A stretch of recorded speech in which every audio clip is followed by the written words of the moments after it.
Hi guys, welcome to Cuba Gaming. We're here at Comic Cellar in Memphis during our Memphis Plays Modern event. We're here with Alex, and he has an interesting deck that he chose today, and he's going to talk about it. So, Alex, why did you decide to play this deck? Well, I've always played like a Valakut Primeval Titan deck, and I've been wanting to make Splash with Fatal Push because I feel like Fatal Push is an insane modern card. And so, to play the Fatal Push, I feel like we want to take a more Jun-esque approach with the Primeval Titan late game. So, we kind of fused the two decks together, and this is what I came up with. So, the deck starts with like the 4 Goef and then 4 Titan. So that's like 4 Goef, every Jun deck, every BG deck has it.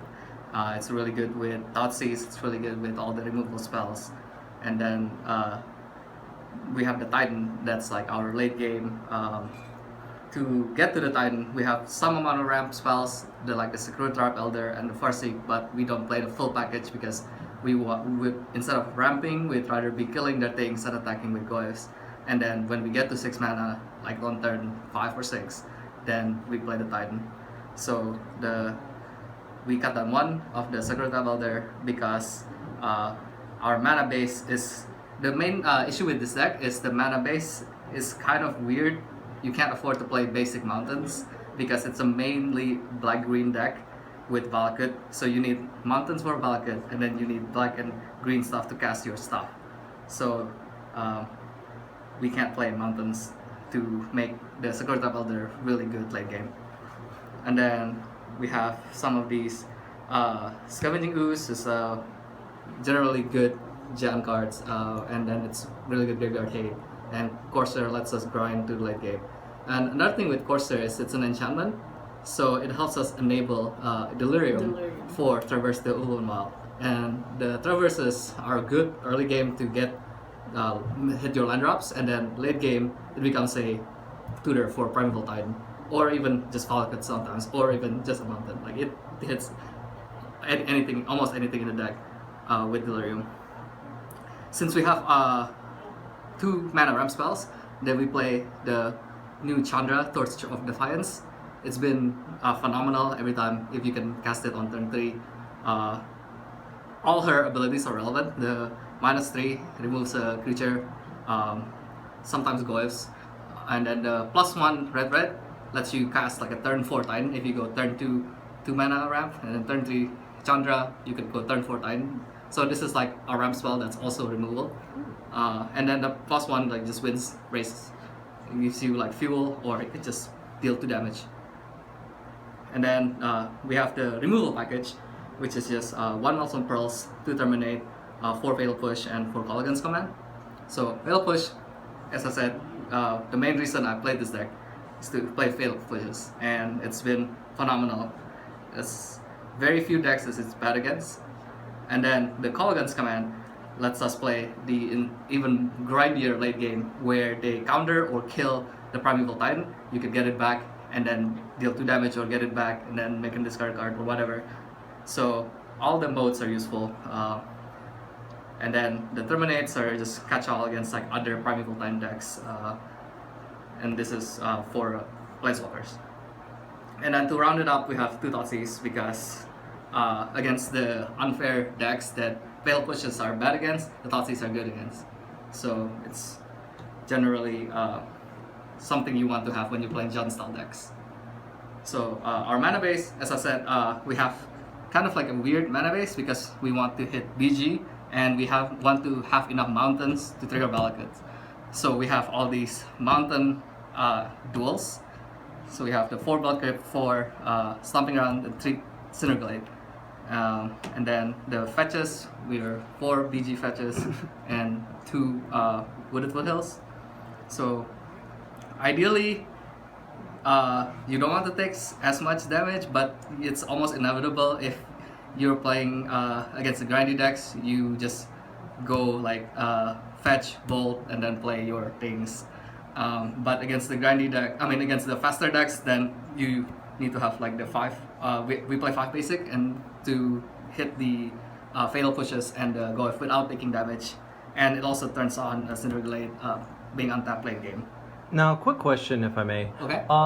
what was the verdict on the 3 Cinderglades? Was there at one time where you thought you need to maybe this became like a Smoldering Marsh or something? The deck was super heavy green, more so like in the late game you want as many green as you can to hit like the Scavenging Ooze. You can do multiple green with Cast Traverse plus Primeval Titan is green, green, green. Okay. So there are just more things you could do late game, and this is mostly what you want to do late game anyway. If this lets you fetch, because the Screw Trap Elder gets basic lands, so you can hit the 2 basic requirement like pretty easily, and then you could fetch and take no damage and still have an untapped source. And a lot of the times you want the green because of the aforementioned Traverses, Courser, and the Primeval Titans. Now, I do have to ask, is there any cards that you thought, or you might have put into the deck and then they have come out for particular reasons, or you want to put them into the deck but haven't found the room? Tell us more about that. There was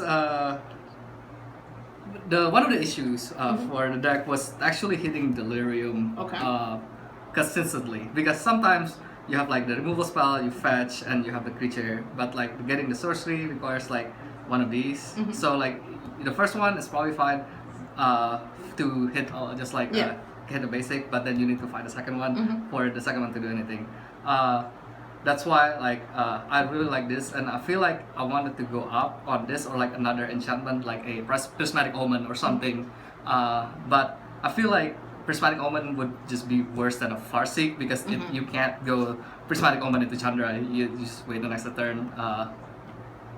But something to enable Delirium faster. And then I thought about playing Grimflayer, but as I said, we had issues with Delirium, so Grimflayer would just even have bigger issues because that guy's not as good without the... but he does enable Delirium. So, I mean, he helps enable Delirium because he lets you look at the top 3 and put stuff in your graveyard.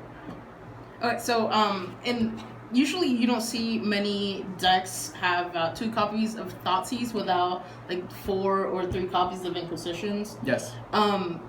Why the 2 Thoughtseizes over Inquisition? Something that you can't get dealt damage from. So, as I said, the decks that Thoughtseize are good against, the Fatal Pushes are bad. So, the reason is this hits like expensive stuff like Primeval Titan, Karn, like Ad Nauseam or whatever, that Fatal Pushes generally don't do anything against those decks. Okay. So I feel like Inquisition has the same issue where you can't be hitting Karns and Primeval Titan, etc.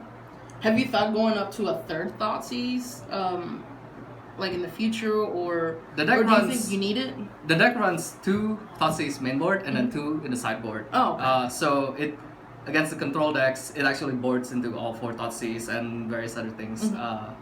So the 3rd Thoughtseize is kind of hard to fit in. I guess you could play a Thoughtseize over like a Terminate. That's kind of like similar. But then that's a catch-all basically. Yes. So it's almost just better to keep the Thoughtseizes, the 2 in the main and the 2 in the side. And then the other reason is I played in the last event and there were a lot of burn decks, and Thoughtseize are generally terrible against burn decks. So and then Collective Brutality was another card that like I thought about playing in the sideboard more so than the main board, but there are a lot of options and Jund Well, colors. yes. I mean, basically, this is just like, hey, I want to play Jund, I want to play Primeval Titans, some version of Valakut. Let's play both. Yes. I mean, it's great. I love it. I love the deck shell. It's very techy. I definitely like the 4 call against commands. That's usually decks are playing 1 or 2 nowadays. So going up to 4 call against command, making that card viable again in Modern is such a great thing. Part of the reason I went with the 4 call against command, in addition to like we just have mana. Our deck is designed to get mana, so you can just buy back whatever. And in addition, in the sideboard, I play 4 Fulminator Mages against the so you can buy back. Yes, so you can have 4 Fulminator Mages, 4 Traverse, 4 Fulminator Mages, and 4 Call Against Command to just blow up Thoron lands and whatever other things. So basically your deck after cycle gets really dirty sometimes. Yes. And, and you can still make your Primeval Titan. Basically, this is plan A, and then plan B. Correct. If you go down the plan A path and Right, because like some decks try to get cute with when they see Primeval Titans, they go bring in Fulminator Mages or Blood Moon or whatever, and then so the Goyf can still be down, and then in the sideboard we have Abrupt Decays and whatnot to deal with. yeah. But I mean, I still don't think that Blood Moon even affects you that much if they don't put it really early. Like, Yes. So, because you can just go get your green and your black, and then you start making your things. Because obviously, all the lands that you're gonna play is gonna give you the red. Yes. And you're gonna say, okay, ha ha ha, Yeah, I actually my friend that I drove in with played Blue Moon, and we played round 1. And game 1 wasn't a game, but game 2 after we sideboarded and I have the Abrupt Decays and all that stuff, it's really hard for him to do anything with the Blood Moon because the Security Builder hits basics, Yes. and then since I know he's on Blood Moon, these things hit basics, and Yes. then so even if he lands a Blood Moon, it won't last long, and Abrupt Decay, he can't really interact with Abrupt Decay, so I can wait on the Titan, and even I could get Titans and get some mountains and kill the Blood Moon later. Exactly. So basically, it's you just say, oh, Blood Moon. Yeah. It's I can Abrupt Decay, or Right. I have ways to get my lands that I actually that I absolutely need right now Correct. in order to get to your Abrupt Decay later that can get that. So Yes. that's pretty awesome. Outside of the scavenging ooze and the courser of Krufix in the main, do you have any other ways of gaining life? Or In the do you- sideboard, we run 4 Kitchen Finks, and that's the same reason I was expecting burn. I feel that Kitchen Finks is where this deck wants instead of Bailoff, like the normal Breach Titan has Bailoff because they have a lot of ways to get 4 mana on turn 3. We only have like 5 cards that can do that, and sometimes we shave those off in the game too because we want to bring in cards that do things. So Parsi comes out a lot of the games, and then we bring in actual useful cards. And then so Finks is like better than Bailoff because of that reason.